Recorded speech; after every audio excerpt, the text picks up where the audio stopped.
I'm Ben Kiefer with River to River from Iowa Public Radio News. Today you're listening to an encore edition of the program. Today our focus, the deep divisions tearing at our society. I know, we've done that a lot on this program, but today it's not in the way you might expect. We're not looking at really Democrats versus Republicans or cities versus rural areas. Instead, we're exploring something much older and more fundamental, the regional cultures that have shaped our country since its founding. My guest is Colin Woodard, a New York Times bestselling author, historian.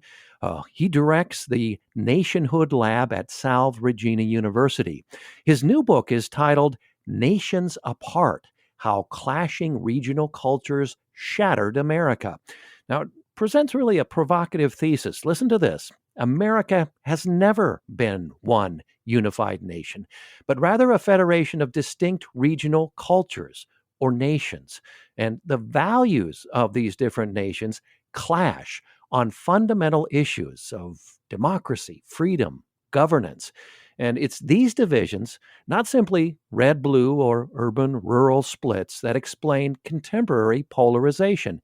He contends they explain our conflicts over everything from gun control to climate policy far better than our usual political categories.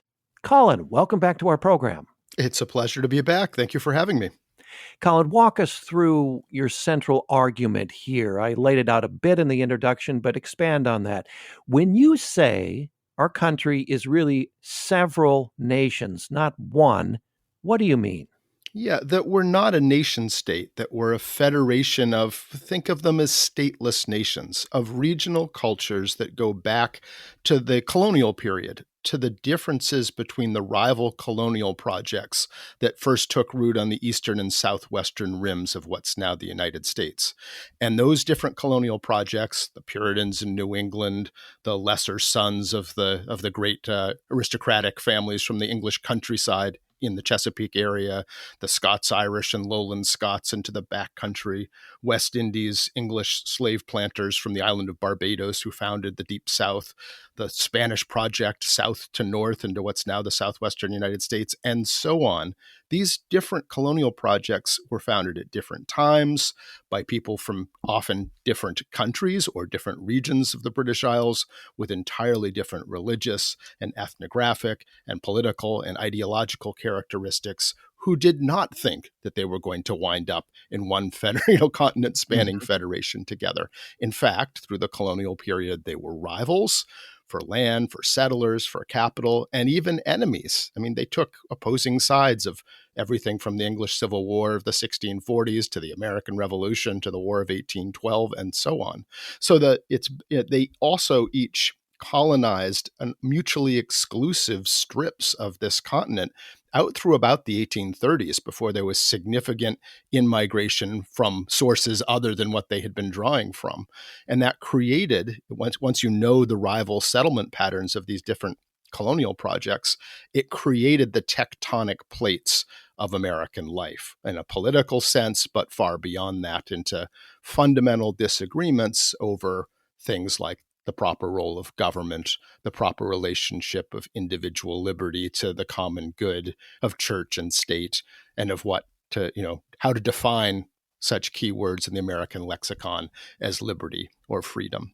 And I sketched this out in a previous book, American Nations, which was a history of these regions. The new book, Nations Apart, is looking at actual data showing how this affects life today, hot button political issues, and battles over our history of who can belong in America and over democracy itself. Yeah, Colin, I remember having you on after that 2011 book, American Nations. It's hard to believe it's been almost 15 years. And I wanted, you sort of answered the question, but the difference between that book and this book is, as you say, data, and then also tying it into, well, we're experiencing something much different than we were in 2011, aren't we? Yeah, we're in a very different space. I mean, at the end of American Nations, to some controversy, I warned in 2011 that if our country continued the way it was, if we didn't find a way to reconcile some of the ideological differences between the regions, that the country could eventually fall apart. And people thought that was absurd. We have norms, we have, cohesion. That could never happen. And of course, now people are realizing that that is unfortunately entirely true. And the new book is looking at very specifically down to county level data showing the enormous differences between these regions on, gun violence rates, reaction to the COVID pandemic, health indices, FICO credit scores, debt, economic mobility, politics, and so on. And further, understanding why those differences exist and where the ground exists for, some kind of common agreement over a bunch of the stuff. And maybe most critically, common agreement over what we share, all of us, regardless of what regional culture you're in. What do we share as United Statesians, as Americans in the broad sense, as members of this federation? And that's it's been a key issue throughout the history of this country, but now it's a critical issue that needs to be explained, and the, the correct and healthy side of the argument needs to win if we're going to stay together. Mm-hmm. I want to invite our listeners, Colin, to look at the map because it's really will help in this understanding this conversation. You painted it a bit a few moments ago, but if you just sort of set your browser on Nations Apart, Colin Woodard, I'm sure you'll find that the map here. Because, and I point that out because, as you pointed, this starts in New England at the time of the founding fathers here, and that explains why our section, most of Iowa, is Midlands, but that has this strip that stretches all the way to the East Coast. Perhaps you can focus on the Midlands, that strip. Of course, below us is the Midlands is Greater Appalachia, then the Deep South below that, above us, and in fact, the highest tier of counties in Iowa and also in the Dubuque area is what you call Yankeedom. But so these strips going from east to west, explain how that happened. Is that the settlement of European settlers bringing their culture westward? Exactly. Those are the mapping of the rival settlement streams of the colonization projects. So to the north, encompassing most of Minnesota and most of the upper Great Lakes states, is a New England origined settlement stream with ties back to the attitudes of the early Puritans in Massachusetts. Here's a group of people who thought that they were in a covenant with God like the Old Testament Hebrews, and they've been chosen to do specific things in America, to put a light on a hill, a mission in the wilderness, to create a more perfect society as they understood it, and they had to do it collectively through shared institutions, and they believed that God would punish them or reward them as a group. So here's a very communitarian, institution-trusting people with a idea that they have a mission in the world. And the descendants of the New Englanders settled upstate New York after the Dutch and New Netherland were defeated in the 1670s. Connecticut always claimed the Western Reserve of Connecticut, the northern part of Ohio, the Western Reserve around Cleveland, and ended up settling that area. Michigan, Minnesota, Wisconsin were all initially settled by this New England settlement drive with a lot of the values and cultural assumptions of New Englanders in it, along with, because it was settled via the drive from Minnesota, those parts of Iowa you mentioned. Iowa's really interesting because it's the only state in the country that is almost completely dominated by a separate culture I call the Midlands. And this is the great swing region of our politics. Its origins weren't with the Puritans, but rather, if you go way back to William Penn and the Quakers' utopian experiment of their own around Philadelphia and on the shores of Delaware Bay. And the Quakers, they weren't Calvinists. They didn't believe that, in the end, humans are kind of depraved and you got to keep an eye on them. They believed humans had an inner light. Yeah, humans are basically good. You can trust them. One of the effects of that while the Quakers were in charge was that they had a extremely open immigration policy at a time when that wasn't true in the other regional cultures.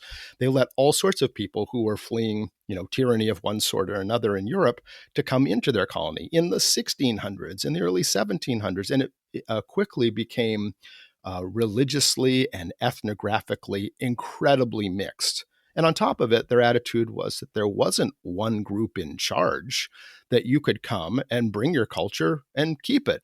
Go. You're German pietist group from a particular sect who speaks some strange dialect of German, sure, go have your own village, have your own church, have your newspaper and your schools be in that dialect of German forever if you want to, that we share a polity, we share a political space, but that we bring our own cultures and keep them. So it's this idea of America as a mosaic of people and religions from all over the place, and lots of people who are fleeing tyranny came. So that's why you have the the Mennonites and the Quakers and the Shakers and so on were there, along with the people fleeing the failed German Revolution later in 1848 and so on.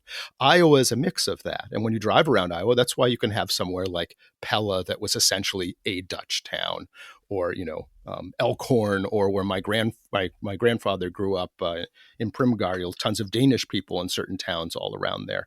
You can have a town settled by Yankee New Englanders, like where Grinnell is, and so on. So you have that checkerboard pattern, and that idea that you organize society kind of around ordinary people in the middle class. But unlike the Yankees, there's not a trust in sort of top-down government solutions. So the ethos of the place is, it's not government leave me alone, it's government leave my community alone, which is rather a different thing from the Yankees, and certainly different than the greater Appalachian people who form the next tier down below you, dominating large parts of Missouri and the southern parts of the lower Great Lakes states, as well as a huge other swath of the continent. Colin, we have to take a break. We'll be back in just a moment with my guest, Colin Woodard, a New York Times bestselling author and historian. He directs the Nationhood Lab at Sal Virginia University. He has a new book out. He's been on our program before. It's been a while. We're glad to have him back. His latest book, Nations Apart, How Clashing Regional Cultures Shattered America. So he's looking at our divisions in our country that we're, experiencing so severely at this time through a different lens, a historical lens. And we'll be back to talk more about the Midlands, where Iowa belongs, or most of Iowa belongs, and parts of the other country. And Colin's sort of remedy, if you would call it that, going forward. We'll be back with more from Colin Woodard after a short break. It's River to River from IPR News. You're listening to an archive edition of River to River. I'm Ben Kiefer. This hour talking with historian Colin Woodard about his new book, Nations Apart. In it, he argues that America's divisions stem from centuries-old regional cultures that still shape our politics today. Colin, we'll probably get back to Iowa, more Iowa-specific things that you referenced a few moments ago. But first of all, I want to get into the key policy divides and how you explain them in your thesis here: gun control, immigration, health policy, abortion, climate, and just our overall democracy in the four lobes of our thinking these days, because you say some regions are more vulnerable to authoritarian appeals based on these cultural values. Absolutely. And the track record of history has shown that. I mean, the amazing thing is that once you know these rival settlement patterns, and that the settlement patterns didn't respect state or international boundaries, as your readers are probably gathering, so you have to look at them at a county level. But once you know them, when you start mapping data for all kinds of things, it's amazing the degree to which the data falls practically at a county level along the contours left by settlers 200-300 years ago. For instance, gun violence. If you map, which we did, we took the Centers for Disease Control data on gun deaths, gun suicides, gun homicides per capita, the differences between the regions were quite staggering. The deep south, the sort of cotton south or lowland south, the per capita gun deaths between 2010 and 2020 cumulative were more than double that of that Yankee greater New England space I described before, stretching over the upper Great Lakes states, upstate New York and New England. And 4 and 5 times that of the Dutch settled area around what's now greater New York City, even though that area is the densest and most diverse part of the continent. We found life Mm. expectancy differences of 3 to 5 years between the large regions, which might not sound like a lot, but that's the difference separating the United States from Bulgaria, the Philippines, and Libya, respectively. I mean, it's an enormous difference. And these differences, both in gun violence and life expectancy, didn't go away when you sorted between, let's just compare rural counties across the regions to one another, or urban ones, rich ones, poor ones. Let's just look at gun deaths in which the victim was white or the victim was black. Let's just look at counties that are very rich or very poor. The gaps remain throughout all of these things. So there's something deeply at work. And we saw it in credit scores and Hmm. all kinds of health indices, from obesity to diabetes to COVID-19 deaths and vaccination rates. And I could go on, but it sometimes shocks even me, having created the paradigm, the degree to which today you can see the fissures. And then the question is, why do you see those things? Exactly. I wanted to get in on that, Colin, because listeners, many would say, well, we all know that correlation does not mean causation. Take it a step further, draw some causal relationships and the things you just mentioned there. Yeah, and many of these things, it comes down to a difference, a deep cultural emphasis on either individualism, individual liberty, like the most important thing in a free society is to maximize the autonomy of the individual and any burdens they would have from government or anyone else. It's low taxes, low regulation, small government would make you more free point of view. In other regions, like those New Englanders I described earlier, are more communitarian. They believe that you can only have a free society by investing in and maintaining the infrastructure that makes it possible for individuals to be free, something approaching universal freedom compared to the past 5,000 years of human despotism, that you need to invest in the leveling mechanisms that enable people to pursue their happiness, even if they were born poor and without resources or connections, public schools, bridges, healthcare, and so on. And those two divides between the most important thing is the common good versus the most important thing is the individual's autonomy play out in a lot of these issues, like gun control. And if you poll people in the greater Appalachian region, which is strongly individualistic and extremely skeptical of institutions and government, if you poll people, hey, what's more important, the rights of the individual gun owner or the safety of the community, it comes out like 2-1 in favor of the individual gun owner. You ask the same question in, say, that greater New England cultural space, and it's 2-1 in the opposite direction. And you have the same sort of parallels in all kinds of issues. So you saw it with COVID-19. Where were the regions where both elected officials and individuals generally spurned mask wearing, social distancing, and getting vaccinated? Mm-hmm. They were the individual liberty regions, the Deep South, the greater Appalachian region, and so on. Where were the regions where people conformed to those things and their state governments and officials encouraged them to do so?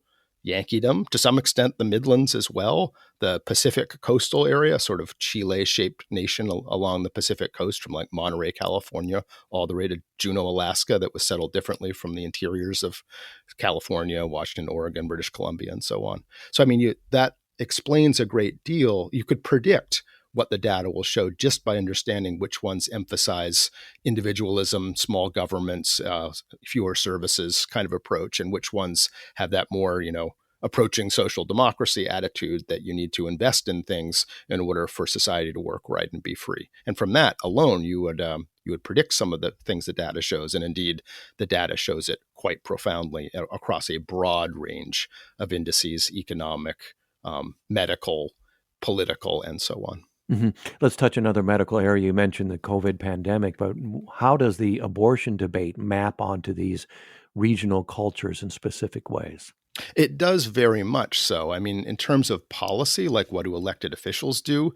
Very crisply, the states that are controlled by the individual liberty nations, you might call them, have the most draconian rules on abortion and reproductive rights, and the ones that are more communitarian are the other way. And that may seem counterintuitive, but the question always in individualism and individual liberty is, which individuals are you talking about? Who matters in that equation? the same individual liberty places, many of them were also in the Confederacy and were slaveholding cultures, where the liberty of the slaveholder to own slaves was literally what they said was important. If you deny us slavery, said many Southern planters, it would be like you're enslaving us ourselves. So it's kind of boils down to the, who's the person that the freedom and liberty most matters to and most deeply.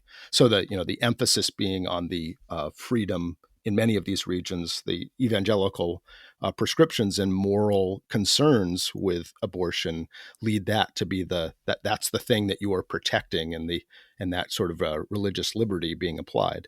So yes, you see that across the board. The fascinating thing, though, in many of these hot button issues, abortion included, as well as climate change and gun control, is when you look at what the public thinks. Yes, there are the differences between the regions that follow along from the way you might predict and what you see the elected officials doing. But while the elected officials are like, 99 to 1 in one direction, 1 to 99 in the other between parties, the differences between the outlying regions are like, 30%, for the 30-point difference. Not enormous, significant, but not enormous. And in all these issues, you see, sort of middle 60% of policies, in the spectrum of how draconian or liberal you would be in a particular policy that would affect some of these issues. The middle 60% of policies usually have sort of 60% support in all the regions. In other words, people actually have more common ground than we would think looking out there, despite these regional splits. So there is hope, so to speak. Mm-hmm. But it's we would have to get out of the situation of having built, two camps who believe that each is trying to destroy the universe and are mortal enemies, because actually people in both camps agree on an awful lot of stuff. Almost everybody wants, money out of politics. How you do that, who knows? But, there's super majorities who want that. There's super majorities who want all sorts of things. Renewable energy, whether you believe in climate change in quotes or not, most people think that makes sense, and so on. So that I found in one of the encouraging things in the data, despite these big regional divides. And it's what we want to solve at Nationhood Lab and in the book, is knowing these problems in order to figure out how we can get around them. If you've just joined us, Colin Woodard, my guest this hour. His latest book, Nations Apart, How Clashing Regional Cultures Shattered America. Colin, we will indeed drill down on a little bit more on what you see as the path out of our super divisive times. But I wanted to talk a little bit about, related to that, of course, the vulnerability that our democratic system has shown in the past few years. And this is one of the most sobering claims, that some regional cultures in our country are more vulnerable to authoritarianism than others. Which ones and why? Absolutely. I mean, throughout much of Greater Appalachia, and especially the Deep South, you had a heritage throughout the first 200 years of these areas' history of being one-party authoritarian ethno-nationalist states, right? The legacy of the southern regions was not of liberal democracy, small l, small d, but of a race-based slave and then formal racial apartheid system backed by law and death squads who often the members included judges and sheriffs and people who were supposed to be the law enforcement to protect people. That was the situation in a huge chunk of the country up until the 1960s. Not the 1860s and the end of the Civil War, the 1960s, before that changed, and before the United States as a whole would be what political scientists would call a Western or a liberal democracy. Before that, you had this sort of terror and one-party authoritarian rule. Now, that means that many states in our country controlled by regional cultures that had that background are young democracies. And young democracies everywhere are the most vulnerable ones to backsliding. And indeed, in the authoritarian pressures that have emerged in the past 15 to 20 years, it is indeed certain regions of the country where the democracy has fallen apart the most rapidly, and with the areas of greatest concern, creating the situation where you could have the federal government itself threatened with the sort of end of democratic norms and abrogation of the Constitution. Mm-hmm. So, Colin, what I hear you saying, correct me if this isn't right, but we're essentially still fighting the Civil War from the 1800s through these regional cultures, or the remnants of it. Yeah, even more so. We've been fighting since before the Civil War over these definitions. What is the purpose of the United States? When we won the American Revolution was fought by these separate regional cultures to protect each of their ways of doing things. Change in British imperial policy was threatening their local ways of power dynamics and governing themselves. So they rose up together, and lo and behold, they won. But they found themselves in something called the United States together. And nobody knew what that was. Nobody really had a definition. Is it a nation state? Is it an EU-like alliance? Is it a NATO? Nobody knew. And it wasn't until the 1830s that people started trying to find an answer for, okay, what is it to be a United Statesian? Because at that point, if you ask somebody what country you're from, they would have said, hey, I'm a Massachusettsian, I'm a Ohioan, I'm a South Carolinian. What does it mean to be of the United States? And there was a battle immediately between one camp that said, hey, our purpose is, we may not, share an ethnicity or a common language or a common history or any of that, but what we do share is commitment to the set of ideals in our opening statement as a people, the Declaration of Independence, the proposition that humans are meant to be free. They're freeborn, given by the God of the universe, the right to survive, to not be tyrannized, to pursue happiness as they understand it, and to access the representative self-government that makes it all possible. That we are in a covenant, if you will, to bring in a Puritan idea, to protect one another's rights to these things. And that's what it is to be an American. But that was countered immediately and in real time in the 1830s on practically the same month by a counter story that said, no way. A counter story that came out of the Deep South and the Chesapeake Zone. The Southern intellectuals and political leaders said, the Declaration is wrong. Humans are not equal. Only the Anglo-Saxon race, they said, had the genius and ability to realize the potential of the natural rights promises in the Declaration. We're a classical republic, they said, like ancient Greece and Rome, which, remember, were societies where a tiny minority had the liberty or privilege to practice democracy and subjugation and slavery with the natural lot of the many.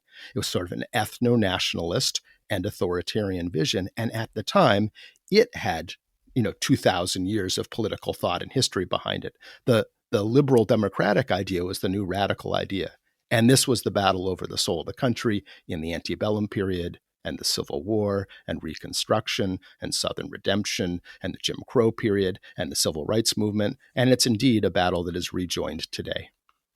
Colin, we notice also in contemporary times a very low level of trust in institutions, in government, in media, in science. Are those also reflected in these different regions in some way? In some way, the trust in science and expertise varies by region for a variety of reasons, but the general collapse in trust in almost everything in each other echoes the sort of collapse of the social contract that's led us where we are now, right? There's been this battle between individual liberty and the common good. And should you go in a communitarian perspective in your policies to invest in things to make us free, or should you reduce government and stop investing in things so that individuals aren't taxed and can therefore be free? That's been a battle for a long time. My take, and in a book, American Character, that came out in 2016, I wrote a whole book on this, is that a Western democracy, a free society, is optimized, is firing in all cylinders when those two things are in equilibrium. Like, individual liberty matters a lot, and so does the freedom of the community. And you got to have a balance between them. It's really hard to balance those two things, especially as conditions change. But if you run all the way in the individual liberty direction as far as you can, less government, less taxes, more freedom, less government, less. Pretty soon, if there's no taxes and no government and no regulation, guess what? Individuals are not free. What happens is a few families take advantage of the situation to maximize their freedom and enslave everybody else. And you end up in an oligarchy. That's what's happened throughout history when those things happen. Run in the other direction, where you say, we've got to invest in the freedom of the common good is what matters, not the individual. Individuals can, idiosyncratic ideas of individuals are a danger to the common project. You can start committing thought crimes when you go further and further down that path, to the point where you're supposed to sort of surrender to the super ego of the keepers of the common good, the fatherland, the party, whatever it is. And you're suddenly with Orwell, with the tyranny of like Stalin and Hitler. So You can't go to the extremes. You have to go to the middle. And our country has been drifting for 3 generations now, further and further into the individualism, individual liberty perspective, to the point that the social contract has frayed. And when the social contract frayed, suddenly it's no longer a conversation about how do we create the free society in the Declaration. It goes back to that old and sort of scarier battle between, are we committed to human freedom and creating that society, or are we really just another blood and soil state where certain people belong because they're of the right bloodlines, aristocratic or otherwise, or simply from the people who've supposedly more important or have been here longer? And that battle is something that's been a theme of our history, but also a theme of human history. Colin, we have to take another break. Colin Woodard, my guest, will be back in just a moment to talk about, among other things, the paths forward as Colin sees them. He says we need a renewed national narrative rooted in the Declaration of Independence. We'll find out what that would look like when we return. It's River to River from IPR News. Today, you've been listening to an archive edition of River to River from Iowa Public Radio News. A conversation with Colin Woodard. His latest book, Nations Apart, How Clashing Regional Cultures Shattered America.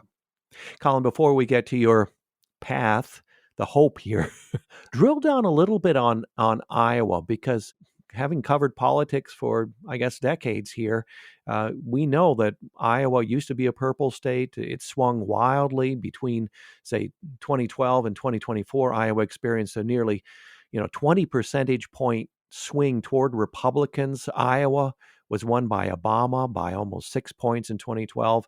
Trump won by roughly 13 points in 2024.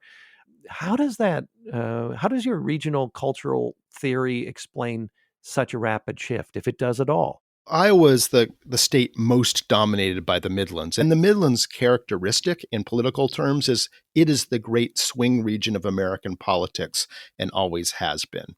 Because remember, it's essentially has a communitarian orientation, but unlike, say, Greater Appalachian people, but it also is very skeptical of top-down government involvement and solutions. So it's this swing region and sort of buffer region between the two. So your experience in Iowa, that swing from light blue to increasingly scarlet red, is also reflected across the Midland settlement zone. That shift of the Midlands towards Republicans, and it's a Trumpward shift, right? It's a region that essentially supported Democrats and Obama in both of his elections, and then shifted over to Trump. And you see that, say, Ohio was also considered a swing state not very long ago. Even Missouri was considered a swing state, 15, 20 years ago? I remember that was one of the contested ones, all because it was a big Midland section. Once the Midlands shifted towards the Republicans over the past 15 years or so, suddenly those states have ceased to be swing states. Could it swing back? Absolutely, because it's a region that's always sort of been the buffer eventually against extremism, shifting, when things seem to get too far to one edge or another. It's usually the Midlands, it's the pendulum that shifts federal politics back in one direction or another. Other regions, have had long-term alliances. They always vote either on the individualistic side or the communitarian side. The Midlands is the one that shifts back and forth depending on the winds. And you're seeing that in Iowa as well. I consider it an important bellwether. I wrote a Politico story back in the 2016 cycle. Readers can call up that says it's something like, yes, Iowa still matters, but the whole argument is the Midland nature of it and why that makes Iowa an important bellwether for understanding what's going on in the Midlands, and therefore, to a great degree, what's going to happen on our national electoral map. Would you say then, it seems that the Republican Party in the last couple of decades has understood, whether they knew it or not, the historical basis that you're talking about here better than the Democratic Party, if I can put it very broadly? In strategic terms, the Republicans over my lifetime, I'm a Gen Xer, have been much more strategic. I mean, the entire map for flipping the regional orientations between the parties, where, say, New England would go from, rock solid Republican to extremely Democratic, and the South would do the reverse trend. That was all an intentional and thought out strategy by a guy named Kevin Phillips. He wrote a book in the Nixon era, The Emerging Republican Majority, which looked at precisely these kind of ethnographic differences mapped out at almost a county level to understand the strategy at work, including the Midlands. So yes, I would say that, I mean, maybe not today, I wouldn't say it's quite as strategic, but there were two generations of careful strategy, the so-called Southern strategy, understanding these historical roots that allowed somebody like Kevin Phillips, a young political strategist in the Nixon days, to forecast and help encourage, successfully forecast 30 years, 40 years of American political trajectory. So yeah, these things matter a great deal. And I would say that in my lifetime, Republicans have been much more strategic and aware of these things, although I don't think that in the Trump era is it nearly as strategic anymore on the Republican side, which may result in a correction of sorts. Colin, let's talk about the path forward. Many listeners eager to know, I'm sure, about some sort of unifying narrative. You argue we need a renewed national narrative rooted in the Declaration of Independence. What would that look like? Yeah, we realized that this eternal battle that I described before between an ethno-nationalist definition of the country and a civic one based on the ideals in the Declaration, that this battle had been joined again, and that those who support the Declaration and the American experiment within, which is most of us, polls show 70-80% of Americans support that as our definition. We wanted to figure out, well, we don't know how to talk about that anymore, about what kind of world you're trying to create and why. And so we spent time polling, doing in-depth qualitative interviews, in-depth interviews with representative respondents from across the country to really develop a sort of one-page script, I guess you could say, of what the country's purpose is, of who belongs and why, the meaning of our past, and where we're supposed to go in the future. The big questions that any nation asks itself: where do we come from? Who are we? Who belongs? Where are we going? And you can find at nationhoodlab.org, the project's website, and it's talked about in detail in the last chapter of Nations Apart. But it's essentially a way of talking about us being a people who are defined by an effort to try to make the ideals in the Declaration a reality, to try to create a society where individual humans can be as universally free as possible on a sustainable level over time and generations. And that's an incredible project that Homo sapiens have only been trying to do for about 300 years after 5,000 years of civilization being despotisms. And those ideals are good ones. They're the ones that Frederick Douglass was fighting for in every speech he made. It's Lincoln at Gettysburg. It's Martin Luther King Jr. on the Mall. It's, the American experiment. And it's rousing. It's emotive. They are good values and ideals.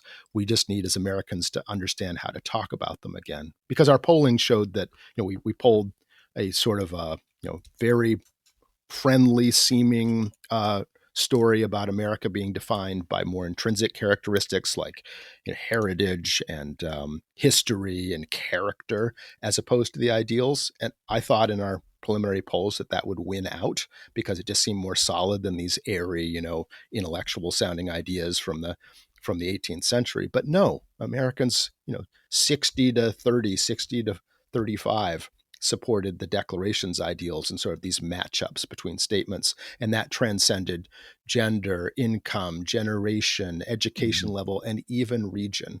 And when we asked Americans, hey, do you agree that we as Americans are duty bound to protect one another's natural rights in the Declaration, life, liberty, pursuit of happiness? It was 97-2 in favor. I mean, you don't get 97-2 on any question. If you ask Americans, is the earth round or flat? And the Pew Research Center did at one point, it's 80-10. So what I'm saying is there's real hope there, and we just need to know how to talk about it again to give people a way of articulating what I think they sense in their subconscious about the purpose of the country and why the ethno-national authoritarian bloodline stuff is probably a bad thing.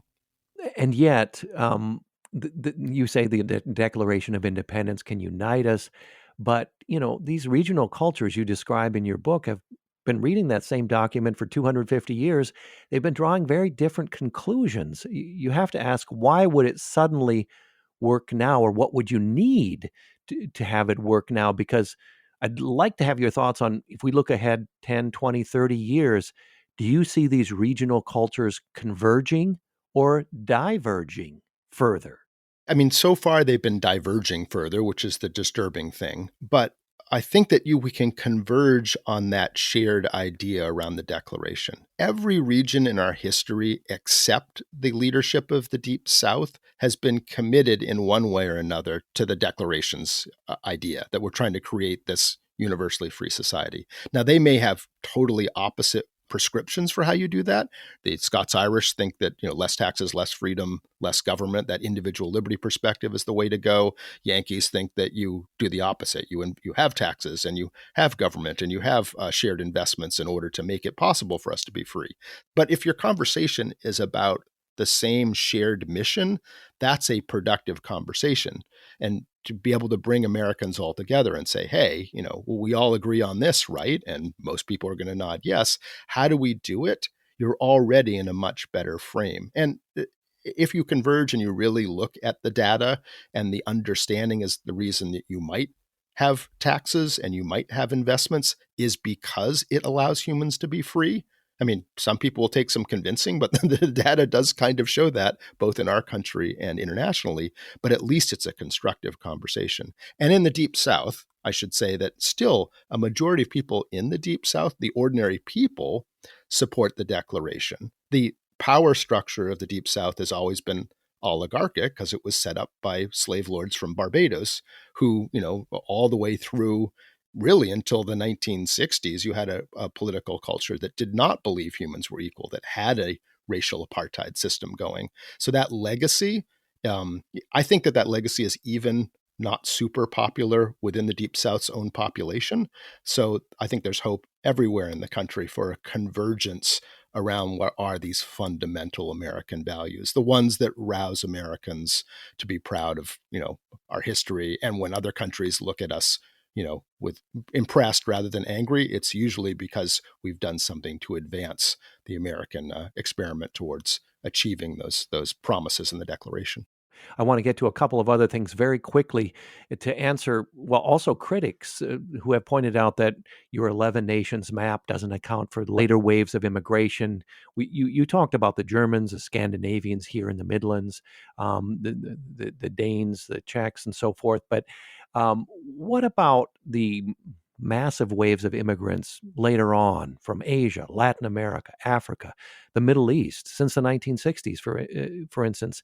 How can settlement patterns from, well, the 1600s, 1700s still be determinative when roughly half the country descends from people who arrived after those cultures were supposedly established? Yeah, absolutely, and an excellent question. But it's that the cultures that laid down these things, the first effective settlers, as the cultural geographer Wilbur Zielinski described it in his work, they're the ones who laid down the assumptions and the institutions and the ideas in these early colonial societies that the rest of us, when we came, or our ancestors came, had to deal with as facts on the ground. Do cultures alter over time? Sure they do. But the fundamental metronome of these assumptions and attitudes laid down at the founding of these separate cultures are the thing that immigrants, newcomers, and migrants have to confront and deal with. And that's true not just in our country, but everywhere in the world. If you or I or a Martian moved to Germany or Japan, they would probably recognize that we're not really as German as the people around us. Maybe we become citizens, but we still speak with a funny accent or don't speak the language right, don't know the customs. But if you get married to someone, maybe you're getting married to somebody from the country, then your children are probably going to be kind of bicultural. And by the time you get to the grandchildren generation, they may nominally, identify with being a Martian or an American, or I had a grandfather who was from Iowa or whatever. But in essence, they've assimilated into Germany or Japan or whatever country they're into. So that's what happens here as well. And it's happened over time. And just briefly, I mean, we looked at immigration over time, the great immigration wave, and immigrants did not go evenly across the map. They only went to specific regions in the Great Immigration Wave of 1880 to 1924 and completely avoided the southern ones, which actually increase the differences over ideas about what is an American, what's normal, who belongs, what religious traditions are dominant, and the like. So it can have a not the effect that you expect. Colin, in the couple of minutes we have left, I'd like to have you tell us a little bit about your time in Yugoslavia. You were there before, during, and after its civil war in the 1990s. We also share our experience. I was a journalist working in the 1990s in Europe, not in Yugoslavia, but I saw plenty of refugees coming from that former um, state. How do your experiences there inform what you've written in Nations Apart? Absolutely, and directly. I mean, American Nations, Nations Apart, and the other books are all an outgrowth of having spent my youth. I was an exchange student in 1989, my junior year abroad, in Budapest behind the Iron Curtain when communism collapsed. Saw all those events firsthand, and then stayed on through my 20s and most of the 1990s in that region, watching countries that had been in despotisms trying to create liberal democracies where often none had existed before, where you had ethnic tensions and battles over history and historical memory and who belongs and who can be a Hungarian or a Slovak, and people with big lies, demagogues coming forward to advance their power by convincing people of the craziest stuff and leading them to kill one another. And that played out most poignantly at the end of my time in the region, where I covered the aftermath of the genocide and the siege of Sarajevo and the genocide in Bosnia-Herzegovina, where the understanding of history's power over narratives of who you are and what a nation is and who can belong and who doesn't were so absolutely poignant. And so I guess learning how humans tick in a place where it's all really obvious allowed me to be maybe a little bit ahead of the curve and understanding how these same forces play out on our own continent. And of course, that's, well, for many, the nightmare scenario, but for others, I guess, who would want separate states. Do you see it possibly the United States fracturing in such a gruesome, awesome way that the former Yugoslavia did? Yes, I mean, that's my fear. Some people ask, well, if there's these differences, why don't we just break up and become an EU? And I suppose if you snapped your fingers, I mean, that might turn out okay. But because of my experience in Eastern Europe and the Balkans, my view of the human condition is not optimistic enough to think that we would break up and it would be peaceful. And further, if America breaks up, the United States breaks up, what happens to us and the world? Suddenly, North America itself will become a battleground for great power competition. And the great power won't be us. It'll be authoritarians like in China and Russia with client states fighting over things. And there won't be a United States leading the liberal democratic world. Many other countries adopted principles very similar to those in the Declaration, who, as late as the 1940s and 50s, didn't have those at all. Germany, Japan, South Korea, even Scandinavia, they weren't liberal democracies committed to this. That's an incredible export our country has put together, which I think on balance has been a great advance for humans everywhere. And if we disappear, I fear that it will be a much worse world. Colin Woodard, Nations Apart, How Clashing Regional Cultures Shattered America, his latest book. Colin, it's been a pleasure speaking with you once again. Pleasure as always. We'll have to do it again sometime.